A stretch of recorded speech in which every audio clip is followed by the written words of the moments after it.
હવે નોર્મલી જ્યારે આપણે વસિયતનામું કહીએ તો આપણને એમ થાય કે માલ મિલકતની અથવા તો એમનો કર્જો કેટલો છે, કોને કેટલા દેવાના છે, કોના કેટલા પાસેથી લેવાના છે, કોને શું દેવાનું છે, એના ઉપર આપણો મગજ જાતો હોય. પરંતુ અહીંયા ઇમામ અલી અલૈહિસ્સલામ એ બધી વાતો નથી કરતા માલ મિલકતની, બલકે એક નસીહતવાળી વાત કરે છે કે દીકરા, હું ચાલ્યો જઈશ, પછી હું મારી જિંદગીમાં તો તને નસીહત કરું છું, પણ મારા પછી તને નસીહત કરવાવાળો તારો બાપ નહીં હોય, તો બહેતર હું તારા માટે એક વસિયતનામું તૈયાર કરું, એક કાગળ તૈયાર કરું કે જેમાં આ બધી વસિયતો મૌજૂદ હોય. હવે આ પત્ર ઇમામ અલી અલૈહિસ્સલામે, આ વસિયતનામું ઇમામ અલી અલૈહિસ્સલામે જંગે સિફ્ફીનમાંથી જ્યારે નીકળ્યા ત્યારે આ પત્ર લખ્યો હતો, જે તરબિયતના લિહાઝથી બહુ જબરદસ્ત પત્ર છે. અને જંગે સિફ્ફીન પૂરી થઈ અને પછી જ્યારે રિટર્ન થતા હતા કુફા તરફ, ત્યારે હાઝેરીન નામની એક જગ્યા છે, ત્યાં ઇમામ અલી અલૈહિસ્સલામે આ પત્ર લખેલો. અને નહેજુલ બલાગામાં પત્ર આપણે જોઈએ ને તો લગભગ 75 પત્ર છે ઇમામ અલી અલૈહિસ્સલામના. એમાંથી સૌથી મોટો જે પત્ર છે ને એ માલિકે અસ્ટરને લખેલો છે. અને એના પછી અગર બીજો કોઈ મોટો પત્ર હોય તો આ 31મો ત્રાંતિયમ લેત્ર છે કે જે ઇમામ અલી અલૈહિસ્સલામે ઇમામ હસનના નામે લખેલો છે.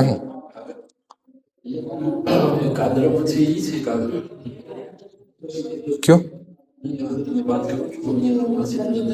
ના, એ માલિક એસ્ટરનો છે. એ બધા ગવર્મેન્ટ માટે અથવા તો પ્રમુખ હોય, ઉપપ્રમુખ હોય, એ બધા માટે ખાસ ઇમામ અલી અલૈહિસ્સલામે લખેલો છે. તો એ સૌથી મોટો પત્ર છે. પણ એના પછી સૌથી મોટો બીજો પત્ર હોય, એટલે માલિક એસ્ટરને જે પત્ર લખેલો છે એની કરતાં નાનો પત્ર એ પણ આ બહુ મોટો પત્ર છે. ઇન્શાલ્લાહ આપણે જેટલું થાય એટલું આપણે આમાં આગળ વધશું. હવે આ ખાલી એક પત્ર નથી, એક કાગળ નથી, બલકે ઇમામ અલી અલૈહિસ્સલામે પોતાના ચાહવાવાળાઓને અથવા પોતાના દીકરાઓને અથવા જવાનોની નસ્લને એક જીવન કેમ જીવવું એની બધી નસીહત ઇમામ અલી અલૈહિસ્સલામે લખી દીધી છે. હવે જેમ તમને શરૂઆતમાં કીધું કે આ માલ મિલકતની વસિયત નથી, બલકે આ એક દસ્તુરુલ અમલ છે, જેને વસિયતુલ આહદિયા કહેવામાં આવે છે. હવે આ પત્રની અઝમત અને એની તારીખને આપણે જોઈએ ને તો આ પત્ર એટલો જબરદસ્ત પત્ર છે કે જેની કોઈ સીમા નહીં. કારણ કે ઇલ્મની કેટલી બધી બાબતો આમાં ઇમામ અલી અલૈહિસ્સલામે લખી નાખી છે. હવે અગર જો આ પત્ર, આપણે તો અહીંયા વાત કરીએ છીએ, પરંતુ અગર જો યુનિવર્સિટીમાં નહીં, ભાગ પ્લસ સેન્ક નહીં, બલકે PhD દોક્ટરા જે કરતો હોય એ અગર જો આ પત્રને ત્યાં ભણાવવામાં આવે ને તો પણ જબરદસ્ત એક કોર્સ તૈયાર થઈ જાય, સિલેબસ તૈયાર થઈ જાય છે. અને એવું નથી કે આ પત્ર ખાલી નહેજુલ બલાગામાં જ છે, બલકે સૈયદ રઝીએ નહેજુલ બલાગા બનાવી ઇમામ અલી અલૈહિસ્સલામના કલામ ભેગા કરીને. એની પહેલાં પણ આ પત્ર ઘણી બધી કિતાબોમાં જોવા મળે છે. અર રસાઇલમાં છે, તોહફુલ ઉકુલમાં છે, ઝવાજીર વ મવાઇઝ, આવી બધી આપણી ઓથેન્ટિક બુક્સ છે, એમાં આ બધા પત્ર જોવા મળે છે.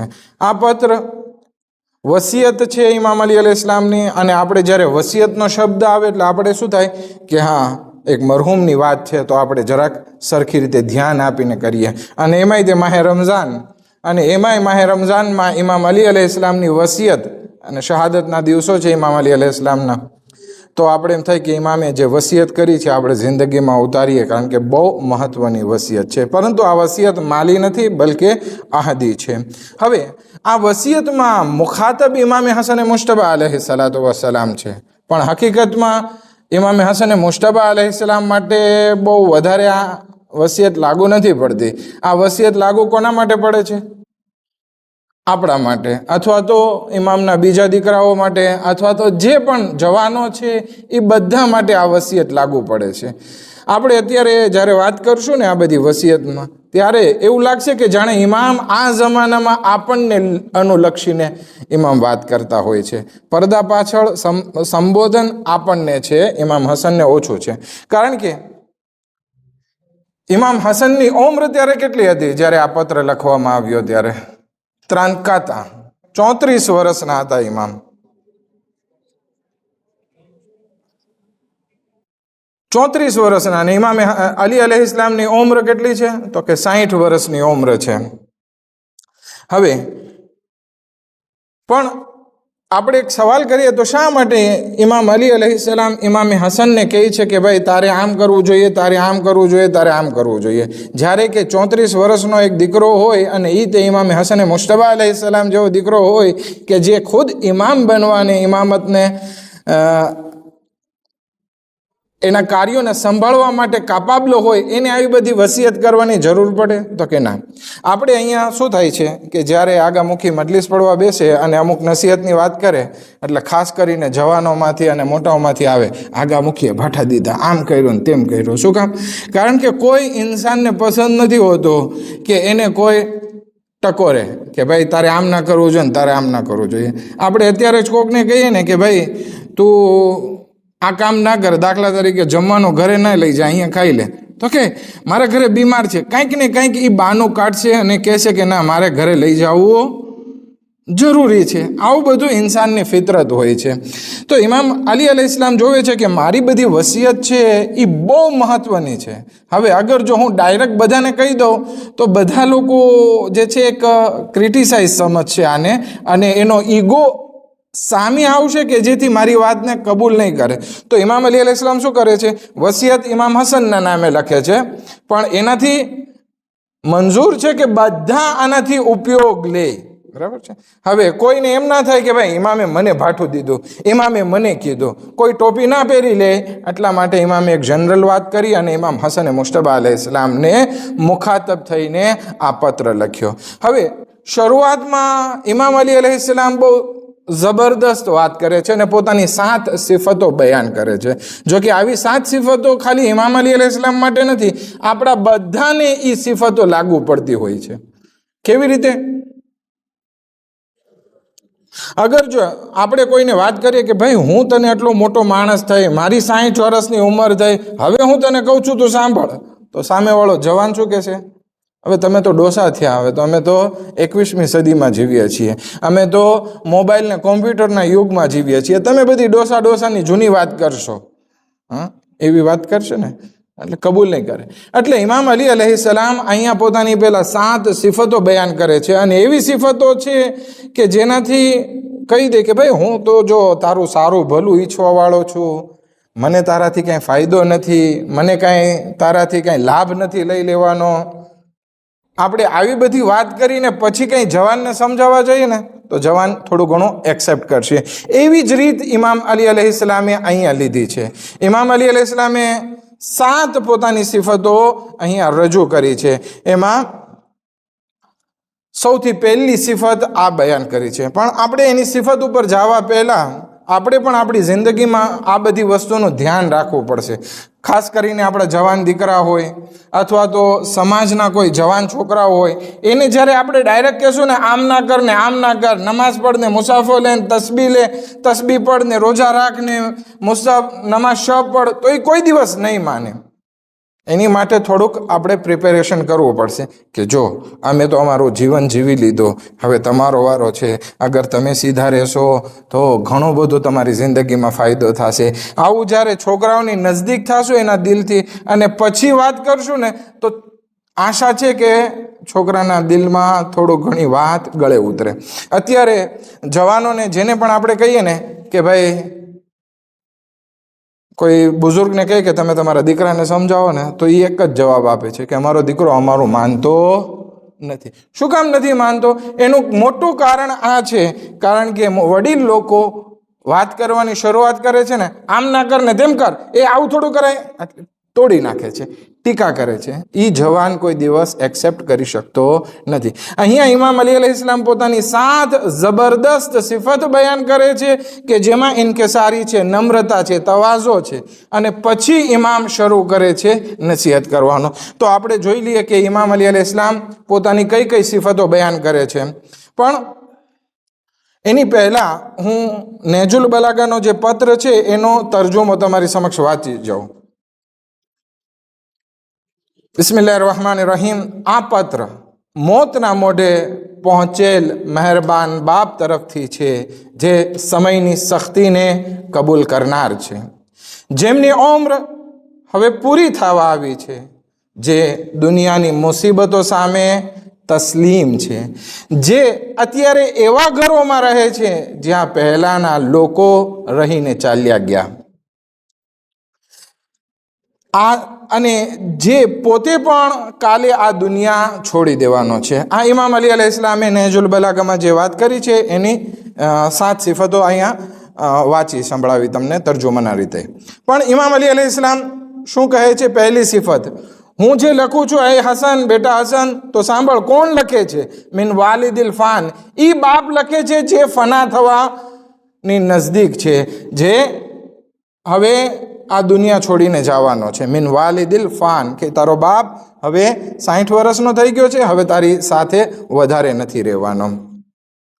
બીજું, અલ મુકર્રિર લિઝમાન, જે જમાનાની તાકાત અને બદલાવને સ્વીકારે છે. આપણે પહેલાં જવાન હતા ત્યારે આપણામાં સ્ફૂર્તિ હતી, તાકાત હતી, ગમે ત્યાં ફટાફટ કામ કરી આવતા, ચીન જઈ આવતા, દુબઈ જઈ આવતા, ટર્કી જઈ આવીએ, ઝિયારતમાં જઈ આવીએ. પણ હવે જ્યારે ઉંમર થઈ જાય ત્યારે એમ કહેવામાં આવે કે એક સાથે 4-5 વયાસ કરવાના છે, નહીં કરી શકે. શું કામ? કારણ કે હવે પહેલાં જેવો જવાનીનો જોશ નથી. ઇમામ અલી અલૈહિસ્સલામ પણ અહીંયા કહે છે કે હવે જમાનાની તાકાત અને બદલાવ જે મારામાં આવે છે, હું એની સામે તસ્લીમ છું, એની સામે આપણે કંઈ કરી શકતા નથી. ત્રીજી સિફત બયાન કરે છે, અલ મુદબ્બિરિલ ઉમર, ઉમ્રના એવા પડાવ પર છે જ્યાં ઇન્સાન દુનિયાથી મોઢું ફેરવીને હવે આખેરત તરફ જવાનો છે. આપણે બીમાર પડતા હોય ત્યારે આપણે શું કહેતા હોય?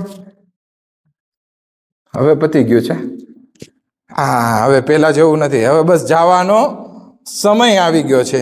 જેની ઉંમર હવે પૂરી થવા આવી છે અને એ આખેરત તરફ જઈ રહ્યો છે. આપણામાં તાવ આવતો તો કાંઈ પડી નહોતી, માથું દુખે તો કે હાલને થઈ રહેશે, પણ અત્યારે જરાક માથું દુખે તો આપણે પેરાસિટામોલ લેવા દોડીએ, દોલીપ્રાન લેવા દોડીએ. શું કામ? કારણ કે હવે આપણી હાલત એવી થઈ ગઈ છે કે હવે આપણો એ જમાનો રહ્યો નથી. આપણે હવે ઉગતા સૂરજ નથી, બલકે કેવા છીએ? ડૂબતા સૂરજ છીએ એમ. અલ મુસ્તસ્લિમ લિદ્દુનિયા, જમાનાની જે પણ મુસીબતો આવે છે એની સામે હવે આપણે કંઈ ફાઇટ નથી કરી શકતા, બલકે સરેન્ડર કરી નાખીએ છીએ. તો કે હવે તારો બાપ એ હદ સુધી પહોંચી ગયો છે, જે પણ મુસીબત આવે છે હવે એ કબૂલ કરવાની છે, એ તારો બાપ તને બોલી રહ્યો છે. પાંચમી વસ્તુ, અઝામ્મે લિદ્દુનિયા, તારો બાપ કોણ છે? તો કે દુનિયાની મજમ્મત કરવા વાળો છે, કે આ હવે એક અનુભવ છે, મારો એક્સપિરિયન્સ છે. આ દુનિયામાં ઘણું ભેગું કરવા કોશિશ કરીએ, ઘણી આપણે રહેવા કોશિશ કરીએ, પણ આ દુનિયા બેવફા છે, આપણને રહેવા દેશે નહીં. બરાબર?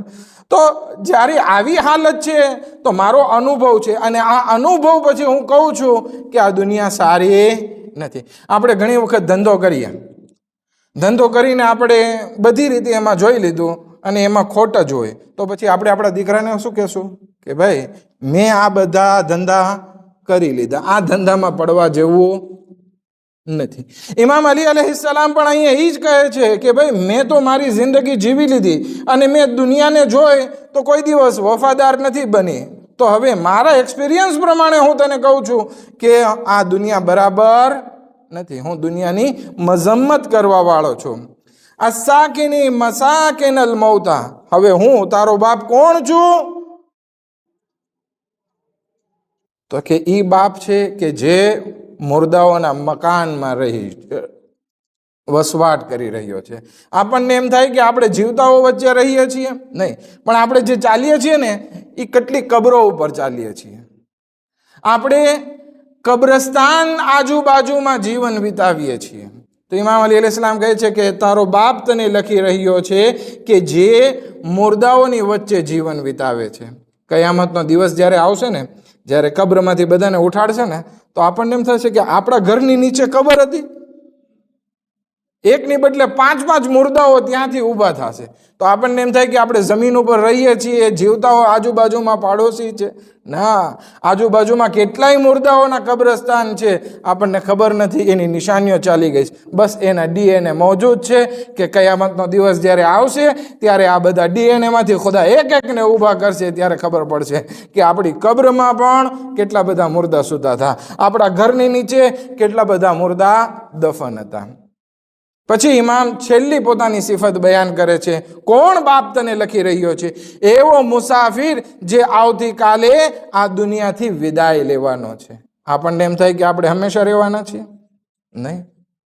કોઈને એમ કહેવાના છે તું મરી જવાનો છે કાલે, તો કે ના, મને ક્યાં કાંઈ થયું છે, હું તો હજી સલામત છું, મારી શાંતિ સારી છે. મોત તો એવા લોકોને આવે જે ખાટલામાં પડ્યા હોય, પણ ખબર નથી ઘણી વખત ખાટલામાં પડેલો શફા મેળવીને ઊભો થઈ જાય અને હાલતો ફરતો ઇન્ના લિલ્લાહ થઈ જાય. ઇમામ અલી અલૈહિસ્સલામ ફરમાવે છે કે એ મારા દીકરા, હું તને લખી રહ્યો છું. કોણ લખી રહ્યો છે?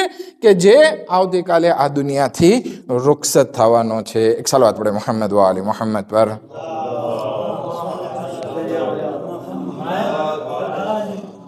હવે આ પત્ર ઇમામ હસનને લખાયો છે, પરંતુ હકીકતમાં દરેક જવાન માટે આ પત્ર છે, બરાબર છે. અને આ પત્ર જે છે ઇમામ અલી અલૈહિસ્સલામ નસીહતના રૂપમાં આપે છે, કારણ કે આ ઇન્સાન જલ્દી નસીહત કબૂલ નથી કરતો, એટલા માટે પોતાના દીકરાને ઇમામ અલી અલૈહિસ્સલામ શિખામણ આપે છે અને આપણને કહે છે. આપણે ગુજરાતીમાં કહેવત છે, દીકરીને કહીને વહુને સંભળાવવું, બરાબર. દર રબેજન તો દીવાર બેશનવે. આ ફારસીમાં છે કે દરવાજો પછાડ કે જેથી દીવારને પણ સંભળાઈ જાય. આપણે આવી રીતે જ ઇમામ અલી અલૈહિસ્સલામે આ રીત અપનાવી છે કે ડાયરેક્ટ જવાનો આ બધી નસીહતને કબૂલ નથી કરી શકતા, માટે દીકરાને કહી અને બધા જવાનોને આ વાત કરે છે. ઇમામ સાદિક અલૈહિસ્સલાતુ વસ્સલામ ફરમાવે છે કે જે કોઈ ઇન્સાન મને મારા ભૂલો બતાવે અને ગિફ્ટ કરે તો એ મારો સૌથી બહેતરીન દોસ્ત છે. આપણને એમ થાય કે જે આપણા વખાણ કરે એ જ આપણો સાચો દોસ્ત. હકીકતમાં એ ચાપલુસ છે, સાચો દોસ્ત નથી હોઈ શકતો. સાચો દોસ્ત એ છે કે જે આપણી ભૂલને સુધારે. ઇમામ અલી અલૈહિસ્સલામ સુધારવા ચાહે છે, પણ જોવે છે કે પબ્લિકમાં, જવાનોમાં એવી કેપેસિટી નથી કે ડાયરેક્ટ ઇમામ ક્રિટિસાઇઝ કરે ને સામેવાળો માની લે. ના, એવી બધાની હાલત નથી. ઘણા એવા સારા માણસો પણ હોય છે કે જે ઇમામ જે પણ કહે ઓકે મોલા કબૂલ, પણ ઘણા બધા નથી માની શકતા. એટલે ઇમામ એક બીજી રીત અપનાવે છે કે આ ટીકાથી બચી જાય, ક્રિટિસાઇઝથી બચી જાય અને ખોટી ખોટી બધી વાતોથી બચી જાય અને બહેતરીન નસીહત ઇમામ કરી શકે. અને ઇમામ અલી અલૈહિસ્સલામે આ 7 વસ્તુ બયાન કરી છે. હવે કુરાનની એક આયત છે કે રસૂલે ખુદા તમારા કોઈના બાપ નથી, પરંતુ એક બીજી હદીસમાં બયાન કરે છે કે હું અને અલી આ ઉમ્મતના શું છીએ? અના વ અલી અબવા હાઝિહિલ ઉમ્મા, આ ઉમ્મતના બાપ છીએ. ભલે ફિઝિકલ બાપ નહીં, કે આપણો કોઈ બાપનો લોહીનો રિશ્તો નથી, પણ કારણ કે ઇમામ છે, નબી છે, તો એ ઉમ્મત માટે એક બાપનું મહત્વ રાખે છે કે એક બાપ શું ચાહે છે કે હંમેશા પોતાના દીકરાને નસીહત કરે અને સારો રસ્તો દેખાડે. હવે આપણે અગર જો ચાહીએ છીએ કે આપણે આપણા બાપની વાત સાંભળીએ, તો આ પત્ર એક બહુ મહત્વનો પત્ર છે કે જેમાં આપણે ઇમામ અલી અલૈહિસ્સલામની વસિયતોને જિંદગીમાં ઉતારી અને આપણું લાઈફ સુધારી શકીએ. એક જીવન જીવવા માટે એક મહેરબાન બાપ તરફથી એક દસ્તુરુલ અમલ છે કે જિંદગી કેમ જીવવી. આપણને એમ થાય કે હવે જીવન જીવતા આપણને નથી આવડતું. આપણને એમ થાય કે જે મોજ શોખ છે એ આપણે કરી લઈએ. શું આપણે દુનિયામાં ભાઠા ખાવા આવ્યા છીએ? શું આપણે જિંદગીમાં કાંઈ પ્લેઝર નહીં માણવાની? એ બધી જે વાત આપણે કરતા હોઈએ છીએ ને. પણ આ નેહજુલ બલાગાનો 31મો પત્ર જ્યારે વાંચ્યું ને, ત્યારે આપણને ખબર પડશે કે દુનિયા શું છે અને એનાથી આપણે શું મેળવવાનું છે. તો આ 7 વાત કરી ઇમામ અલી અલૈહિસ્સલામે, જેમાં પોતાની બધી વાતો કરી કે હું કોણ છું. હું ઈ છું કે જે આ દુનિયા છોડીને જવાનો છું. હું ઈ છું કે જેના ઉપર મુસીબત હવે આવે છે તો કાંઈ સામનો નથી કરી શકતો, જે પણ આવે છે કબૂલ કરવું પડે છે, સહન કરવું પડે છે. હું ઈ છું કે જે આ દુનિયાને માણી લીધી છે અને જોઈ લીધી કે આ દુનિયા જે છે વખાણવાને લાયક નથી. એવી 7 સિફતો ઇમામ અલી અલૈહિસ્સલામ બયાન કરી અને પછી ઇમામ હસનને કહે છે કે દીકરા, આ પત્ર લખવાવાળો તો હું છું, પણ હવે તારી સિફત પણ જોઈ લે કે તું કોણ છે. આપણે જ્યારે કાગળ લખતા હોય ને તો આપણે એમ કહીએ કે ફલાણા તરફથી, પછી કોને? ફલાણાને. બરાબર. તો હવે ઇમામ અલી અલૈહિસ્સલામે પોતાની 7 કાલિતે તો બયાન કરી નાખી કે હું આ છું, જાવા વાળો છું, પણ હવે તું કોણ છે? તો કે તારી પણ 14 કાલિતે છે. ઇન્શાઅલ્લાહ આવતીકાલે આપણે જે છે એ 14 કાલિતે વિશે વાત કરશું, કે જેમાં ઘણી બધી આપણી હકીકત બયાન કરે છે કે આપણે કોણ છીએ. આ બાબતે કોઈને કંઈ સવાલ હોય તો પૂછી શકે છે. અને અગર જો કાલે વહેલા આવી જાઓ તો આપણે અલ્હમ્દુલિલ્લાહ સારી રીતે શરૂ કરી શકીએ. અત્યારે જરાક ઓછો દર્સ કર્યો, કારણ કે હમણાં પણ એક બીજો દર્સ ચાલુ થવાનો છે. કોઈને કંઈ સવાલ?